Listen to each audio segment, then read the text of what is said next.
అదే RTV app వార్తల్ని క్షణాల్లో చదివే అవకాశం ఉంటుంది. ఒక న్యూస్ పేపర్, ఒక టెలివిజన్ ఛానల్ మీ చేతుల్లో ఎప్పుడూ ఉంటాయి. ఉమ్మడి తూర్పుగోదావరి జిల్లాలోనే గుర్తింపు పొందినటువంటి నాయకురాలుగా, అలాగే అందరి హృదయాల్లో చెరగని ముద్ర వేసుకున్నటువంటి నాయకురాలు ఎవరైనా ఉన్నారంటే అది వంగా గీతా విశ్వనాథ్ గారు. ప్రస్తుతం అయితే ఆమె మహిళా దినోత్సవం పురస్కరించుకుని పిఠాపురంలోనైతే ఈ యొక్క మహిళలతో కలిసి ఈ రోజు అయితే సెలబ్రేషన్ కార్యక్రమం కూడా చేపడుతున్నారు. ప్రస్తుతం ఆమెతో మాట్లాడే ప్రయత్నం చేద్దాం. మేడం, మీకు ముందుగా ఆర్టీవీ తరపున మహిళా దినోత్సవ శుభాకాంక్షలు తెలియజేస్తున్నాం. చెప్పండి మేడం, మహిళలకు అన్ని రంగాల్లో ప్రాధాన్యతని వస్తున్నారు ప్రతి ప్రభుత్వం కూడా. ఇప్పుడు చూస్తుంటే ప్రభుత్వాలు మారుతూ వస్తున్నాయి. గత ప్రభుత్వాలకు ఇప్పుడు కూడా మహిళలకు ఎటువంటి ప్రాధాన్యత లభిస్తుందని మీరు భావిస్తున్నారు? అంటే ప్రభుత్వాలు మొట్టమొదటిగా మహిళా దినోత్సవం సందర్భంగా మహిళలందరికీ, సోదరీమణులందరికీ హృదయపూర్వకంగా మహిళా దినోత్సవ శుభాకాంక్షలు. ఎన్నో పోరాటాలు చేసి ఈరోజు ఈ స్థాయి వరకు మేము రాగలిగామంటే మా అంతకు ముందున్న మహిళా నేతలు కావచ్చు, లేకపోతే రాజకీయ నేతలు. ఎందుకంటే గాంధీ గారు కానీ, అంబేద్కర్ గారు కానీ, లేకపోతే కందుకూరి వీరేశలింగం గారు కానీ, ఇలా చాలామంది మహిళా పక్షపాతులందరూ కూడా మహిళల అభ్యున్నతికి కృషి చేశారు. అయితే ఎప్పుడు కూడా భారతదేశం స్వతంత్రం సాధించక ముందు చాలా పరిస్థితులు ఉంటాయి. సరే, చాలా దాటుకుని వచ్చాం. ఈరోజు విద్యలో ఉంటున్నాం, ఆర్థికంగా ఉంటున్నాం, రాజకీయంగా కూడా అన్ని రంగాల్లో కూడా ప్రాధాన్యత కలిగిన స్థానం మహిళలకి వచ్చింది. అయితే ఇది ఒకటి నిలబెట్టుకోవడం ఒకటి. అయితే ఇక్కడ మనందరం గమనించాల్సింది ఏంటంటే ఈరోజు ప్రభుత్వాల మీద మహిళల యొక్క జీవన స్థితిగతుల మీద కూడా ప్రభావం చూపే పరిస్థితులు ఇప్పుడు వచ్చాయి. దానికి కారణాలు ఏంటంటే, ఒకటి రాజకీయంగా రాజకీయంగా చట్టాలు చేయాలన్నా, చట్టాలు అమలు చేయాలన్నా ప్రభుత్వం చేయాలి. రెండు, అట్టడుగు వర్గాలు, పేద వర్గాల మహిళలకి చేయూతనివ్వాలంటే ప్రభుత్వాలు సంక్షేమ పథకాలు ఇవ్వాలి. ఈ రెండు చాలా ప్రాధాన్యత గలవి. దాన్ని దృష్టిలో పెట్టుకునే రాజశేఖర రెడ్డి గారిలో ప్రధానంగా మంచి అడుగు వేసింది రాజశేఖర రెడ్డి గారు. ఒకటి రైతాంగము, రెండోది విద్యా వైద్యం. ఎందుకంటే మహిళలకి విద్య రావాలి అంటే ప్రభుత్వం బాధ్యత వహించాలి. అందరికీ ఆరోగ్యం బాగుండాలంటే పేదవాడికి, అందులో మహిళలకు ఆరోగ్యం బాగుండాలంటే ఆరోగ్యశ్రీ ఉండాలి. తర్వాత మనం చూస్తే ఎన్టీ రామారావు గారు ఏ విధంగా అయితే 9% రిజర్వేషన్ పెట్టారో, అమలు చేసుకుంటూ వచ్చారు. ఇవన్నీ కూడా అందరూ సహకరించారు. ఇప్పుడు ప్రభుత్వాల పనితీరుకు వచ్చేటప్పటికి వైఎస్ జగన్మోహన్ రెడ్డి గారి ప్రభుత్వం నిజంగా స్వర్ణయుగం మహిళలకి. ఎందుకు అంటే మహిళలకి అన్ని రకరకాల సంక్షేమ పథకాల ద్వారా, అమ్మఒడి కావచ్చు, మహిళల వడ్డీ మాఫీని చేయించవచ్చు, మహిళల రుణాలకి అత్యధికంగా బ్యాంకుల నుంచి రుణాలు ఇప్పించవచ్చు, మహిళలకు అన్ని రకాలుగా పిల్లలకి సపోర్ట్ ఇవ్వడం ద్వారా, అదేవిధంగా మహిళల చేనేత వర్గాలు కానీ, ఫిషర్మెన్స్ కానీ, వీళ్ళందరికీ కూడా పథకాలు ఇవ్వటం, నేతనం ఇవ్వటం, ఫిషర్మెన్కి ఇవ్వటం, ఇవన్నీ ఇవ్వటం వల్ల ఇక్కడ భారం అంతా మహిళలకి, ఏదైతే మధ్యతరగతి మహిళలు ఉన్నారో ఆ మహిళలకి వెసులుబాటు వచ్చింది, ఆర్థికంగా చేయూతనొచ్చింది. బట్ ఈ ప్రభుత్వంలో సూపర్ 6 అన్నారు. ఒక్క పెన్షన్ పథకం తప్ప మిగతా మహిళలకి ఇచ్చిన హామీలు అమలు చేశారా? నంబర్ 1, అమలు చేయలేదు. మహిళలకి ఏదైతే అమ్మఒడి ఇస్తానన్నారు, 15,000 అన్నారు, అవి కూడా అమలు చేయలేదు. అదేవిధంగా 1,500 అన్నారు, అది అమలు చేయలేదు. మరి ఇది మహిళలకి ఇచ్చి మాట తప్పడమే కదా. ఇప్పటివరకు 9 నెలలు అయింది. 9 నెలలు మహిళలకి ఇచ్చే సంక్షేమ కార్యక్రమాలు పోయినట్టే కదా. మహిళలకు ఆ విధంగా ఆర్థికంగా నష్టపోయినట్టే కదా, ఇవ్వలేదు కదా. రెండోది, మరి అత్యాచారాలకు సంబంధించి, మహిళలకి లా అండ్ ఆర్డర్ సంబంధించి మీరు ఎంతమంది చిన్నపిల్లల మీద అఘాయిత్యాలు జరిగాయి, ఎంతమంది మీద అత్యాచారాలు జరిగాయి. మన నడిబొడ్డు పిఠాపురం పట్టణంలోనే ఒక మైనర్ బాలికను తీసుకెళ్ళిపోయి అత్యాచారం చేసిన పరిస్థితులు ఉన్నాయి. కాబట్టి ఇవన్నీ కూడా జరగకుండా ప్రభుత్వం చూడాలి, కట్టుదిట్టమైన భద్రతా చర్యలు చేపట్టాలి, మహిళలకి సంపూర్ణ రక్షణను ఇవ్వాలి. మహిళలకి ఏవైతే వాగ్దానాలు చేశారో అవి వెంటనే అమలు చేయాలి. ఈరోజు మేము అనేక విషయాల మీద ఇక్కడ మహిళలందరూ చర్చించుకున్నాం. మేము ఒకటే ప్రభుత్వాన్ని డిమాండ్ చేస్తున్నాం. మేము ఒక తీర్మానం చేసుకున్నాం. మహిళలందరూ డిమాండ్ చేస్తున్నాం ఈ ప్రభుత్వాన్ని, మీరు మహిళలకి రక్షణ కల్పించండి, మహిళలకి ఆర్థికంగా వెసులుబాటు కలిగించండి. ఈరోజు ఆరోగ్యశ్రీ కూడా ఎక్కడికి హాస్పిటల్స్కి వెళ్ళినా ఆరోగ్యశ్రీ అమలు చేయడం లేదు, మేము జాయిన్ చేసుకోలేము ఆరోగ్యశ్రీ ద్వారా అంటున్నారు. ఈ మధ్యకాలంలో ఎంతో మహిళలకి రకరకాల ప్రాబ్లం వల్ల హాస్పిటల్లో జాయిన్ కాలేకపోయారు. కాబట్టి ఇవన్నీ కూడా ప్రభుత్వం ఎప్పుడైతే ప్రజల పక్షపాతిగా ఉండకపోతే, పెద్ద మనసు ఉండకపోతే, జగన్మోహన్ రెడ్డి గారికి పెద్ద మనసు ఉంది కాబట్టి, పేదల పక్షపాతి కాబట్టి, మహిళల పక్షపాతికి. మీకు ఇంకొకటి చెప్తారు, మహిళలకి సంబంధించిందే జగన్మోహన్ రెడ్డి గారు ప్రభుత్వంలో జరిగింది. మీకు అన్ని స్థానిక సంస్థల విధుల్లో 50% మించి కూడా మహిళలకి అవకాశాలు పోటీ చేయడానికి ఇచ్చారు. అదేవిధంగా మాకు రిజర్వేషన్ లేకపోయినా ఎమ్మెల్యేలుగా ఎంపీలుగా మహిళలకు అవకాశం వచ్చింది. ఇంకొకటి మహిళలకి అన్ని దేవాలయాలంటే అన్ని నామినేటెడ్ పోస్టుల్లో కూడా మహిళలకి 50% రిజర్వేషన్ ఇచ్చారు. అదేవిధంగా కాంట్రాక్ట్స్ కానీ ఇది దాంట్లో కూడా మహిళలకి 50% రిజర్వేషన్ ఇచ్చారు. మహిళలకి ఎక్కడైనా సరే మహిళలకి ప్రత్యేకంగా పోలీస్ స్టేషన్లో వెళ్ళిపోయి అందరూ వెళ్ళినట్టు కాకుండా ఒక టేబుల్, ఒక ప్రత్యేకమైన సెల్ ఉండేలాగా మహిళల కోసం ఏర్పాటు చేశారు. మరి ఇన్ని రకాలుగా మహిళల కోసం ఏర్పాటు చేసి ఇప్పుడు అవన్నీ ఏవి లేవే. గతంలో వైసీపీ ప్రభుత్వం ఉన్నటువంటి దిశ చట్టం వల్ల ఎటువంటి ఉపయోగం లేదని, అలాగే సాక్షాత్తు మహిళా హోంమంత్రిగా ఉన్నటువంటి అనిత గారు చెప్తున్న పరిస్థితి, దాన్ని ఏ విధంగా చూడాలి? అంటే నేను అనితమ్మ గారు కూడా నేను చెప్తున్నాను, దిశ చట్టం కాలేదండి, ఇంకా దిశ బిల్లుగానే ఉంది. దిశ బిల్లు పార్లమెంటు అక్కడ అంటే హోమ్ డిపార్ట్మెంట్లో ఇంకా పెండింగ్లో ఉంది.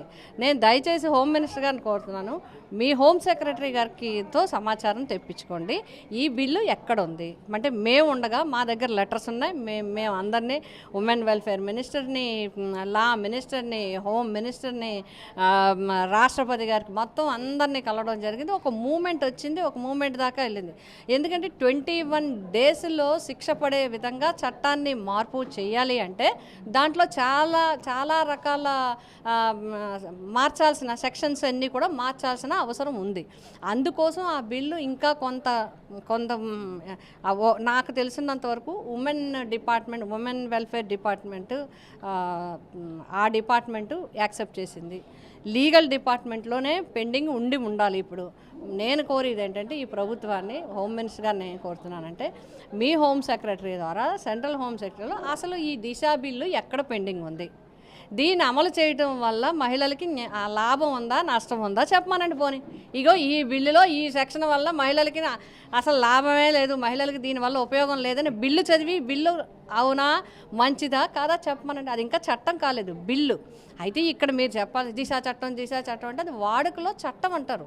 ఎందుకు అలా వచ్చిందంటే ఏదైతే జగన్మోహన్ రెడ్డి గారు దిశ బిల్లులో ఉన్నాయో, దిశ బిల్లులో ఏ ఉండాలి, సెపరేట్ పోలీస్ స్టేషన్ ఉండాలి. ఎవరైనా మహిళ మీద అత్యాచారం జరిగితే ఇమ్మీడియట్గా ఫారెన్సిక్ ల్యాబ్ ఉండే విధంగా ఒక వ్యాన్స్ తయారు చేయడం జరిగింది. అదేవిధంగా యాప్లు, దిశ యాప్లు పెట్టారు. ఆ యాప్ ఇప్పుడు బిల్లు లేనంత చట్టం లేనంత మాత్రాన యాప్ ఉపయోగించకూడదా? చట్టం లేనంత మాత్రాన ఈ వ్యాన్లు ఉపయోగించకూడదా? చట్టం లేనంత మాత్రాన కానిస్టేబుల్కి ఇచ్చిన మోటార్ సైకిల్ మీద వెళ్ళి పట్టుకోకూడదా? ఎందుకు చేయకూడదు? ఈ దిశ బిల్లుని వెక్కిరించడం మీద ఉన్న శ్రద్ధ, దిశ బిల్లు ఎక్కడ పెండింగ్లో ఉందో దాన్ని చేస్తే మహిళలకు ఏ విధంగా రక్షణ కలుగుతుందో పరిశీలించి వెంటనే దిశ బిల్లుని చట్టం చేయడానికి మీరు ప్రయత్నించండి. ఇంతమంది ఎంపీలు ఉన్నారు కాబట్టి దిశ బిల్లుని మనం చేయలేరా? చేయొచ్చు. చాలా వరకు అది ప్రొసీజర్ అయ్యింది. మీరు ఒక్కసారి, నేను విజ్ఞప్తి చేస్తూ ఉన్నాను, ఒక్కసారి దిశ బిల్లు ఎక్కడ పెండింగ్ ఉందో పరిశీలించండి, దాన్ని చట్టంగా చేయడానికి మీరు అందరూ ప్రయత్నించండి. ఉచిత బస్సు ఏదైతే ఉందో అలాగే తెలంగాణలో ఏ విధంగా కొనసాగుతుందో ఆంధ్రప్రదేశ్లో కేవలం జిల్లాల వరకు మాత్రమే చెప్తున్నటువంటి పరిస్థితి. ఎవరైతే ఇప్పుడు మంత్రి ఎవరైతే ఉన్నారో చెప్తున్న పరిణామాలు ఎలా చూడాలంటారు? దానికి ఏ విధంగా కోరుతున్నారు? అంటే ఇప్పుడు ఉచిత బస్సు చెప్పారు, ఉచిత బస్సు కదలలేదు. వాళ్ళు టౌన్ వరకు అంటారు, జిల్లా వరకు. అసలు ఉచిత బస్సు అనేది మొదలవ్వాలి కదా. పోనీ ఇక్కడ నుంచి మన పిఠాపురం కోట నుంచి కనీసం పిఠాపురం బస్ స్టాండ్ వరకన్నా వెళ్తుందంటే ఎవరో ఒకళ్ళు ఎక్కుతారు. అసలు ఈ బస్సు ఇక్కడ ఉండాలా, ఈ బస్సు ఈ రోజు ఉండాలి, 2 రోజులు తిరగాల, ఒక రోజు తిరగాల, టౌన్లో తిరగాల, రూరల్లో తిరగాల, లేదా ఇక్కడ నుంచి విశాఖపట్నం ఇవ్వాలా, లేదా ఇక్కడ నుంచి విలేజ్లో జిల్లాలోనే తిప్పాలా? ఇవన్నీ దాని చుట్టూ ఉచిత బస్సు కోసం ఆశపడే వాళ్ళందరి ఆలోచనలు చుట్టడానికి తప్ప ఉచిత బస్సు వచ్చినప్పుడు చూద్దాం. మహిళా నేతగా ఉమ్మడి తూర్పుగోదావరి జిల్లాలోనే వంగా గీతా విశ్వనాథ్ గారు అంటే అందరూ కూడా గుర్తుపెట్టుకుంటారు. ఇటువంటి అంటే ఏది మీరు తలపెట్టినా సరే విజయం చేకూరుస్తారు. అటువంటి మహిళా నేతగా మీరు ప్రతి చోట్ల కూడా హాస్పిటల్లో చూసుకుంటే వంగా గీతా అవార్డు అని ఇలా రకరకాలుగా ఉన్నాయి. మీరు ఇటువంటి అవకాశం మీరు పొందడానికి ప్రధాన సీక్రెట్ ఏంటంటే మహిళా నేతగా? అంటే సాధారణంగా వర్క్ చేయడంలో నాకైతే మహిళలు పురుషులు అని ఉండదు. ఆలోచన విధానం ఒకటి, సపోర్ట్ ఒకటి, తర్వాత మన కన్సర్న్ ఏంటి. నాకు మెయిన్ కన్సర్న్ నాకు ఎడ్యుకేషన్, హెల్త్, ఈ రెండిటి మీద నేను జగన్మోహన్ రెడ్డి గారికి ధన్యవాదాలు. ఆయన గర్వంగా చెప్తున్నాను, ఆయన నాకు ఇచ్చిన సపోర్టు.